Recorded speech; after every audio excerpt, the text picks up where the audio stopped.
इस मामले में बीती रात को क्राइम ब्रांच सेक्टर 43 के इंचार्ज हैं इंस्पेक्टर नरेंद्र शर्मा। तो उनके पास एक सीक्रेट सोर्स से एक इन्फॉर्मेशन थी कि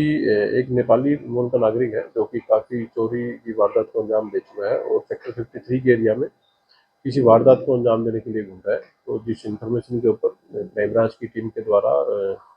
उस एरिया में चेक किया गया तो उनको एक नेपाली व्यक्ति सेक्टर 53 में पार्क जो है देवलाल पार्क है उसके पास में एक नेपाली व्यक्ति दिखाई दिया। तो पुलिस के द्वारा उसको रुकने का इशारा किया गया।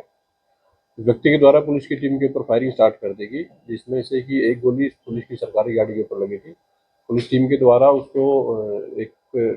वार्निंग फायर करते हुए उसको सरेंडर करने के बारे में कहा गया परंतु वो नहीं रुका और उसके द्वारा लगातार पुलिस टीम के ऊपर फायर किए गए। तो जवाबी कार्रवाई में पुलिस टीम की तरफ से फायर किया गया तो एक गोली उसके पैर में लगी है जिससे वो घायल हो गया। पुलिस के द्वारा आरोपी को हॉस्पिटलाइज करा दिया गया है। स्पॉट पर कुल मिलाकर के 6 गोलियां चली हैं जिसमें से 4 जो फायर है वो एक्यूज की तरफ से किए गए हैं और 2 फायर है जो पुलिस की तरफ से किए गए हैं। पुलिस के द्वारा आरोपी को हॉस्पिटलाइज कराने के बाद में और अभी तक जो केस की इन्वेस्टिगेशन है उसमें ऐसा मालूम हुआ है कि ये जो व्यक्ति है इसकी पहचान जगत बहादुर के रूप में हुई है जो कि 35 वर्षीय युवक है और ये बेसिकली परमानेंट तौर पर नेपाल के जिला केलाली का ये रेजिडेंट है और इसके अगेंस्ट कुल मिलाकर के 5 से 6 केस अलग अलग राज्यों में रजिस्टर्ड है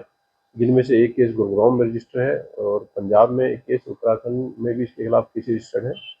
और एक केस इसके अगेंस्ट मुंबई में भी रजिस्टर्ड है। तो फिलहाल ये व्यक्ति जो है पिछले कुछ दिनों पहले ही इंडिया से चोरी करके और माल को नेपाल ले गया था। वहाँ नेपाल पुलिस के द्वारा इसको पकड़ लिया गया था। इसकी एक महिला साथी थी तो इन दोनों को ही उनके द्वारा अरेस्ट करके जेल भेज दिया गया था। 9 अगस्त को ही ये जेल से रिहा हुआ था और जेल से रिहा होने के बाद इसने दोबारा से इस तरफ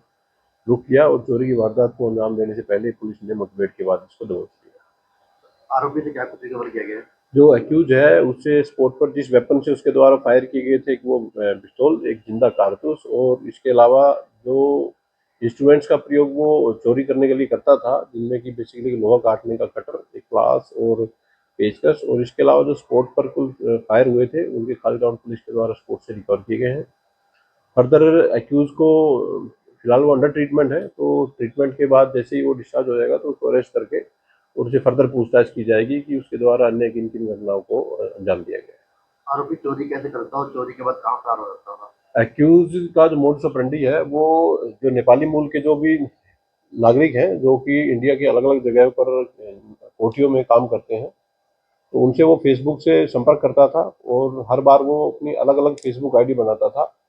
और उनसे संपर्क करने के बाद में उनसे प्लानिंग करके वो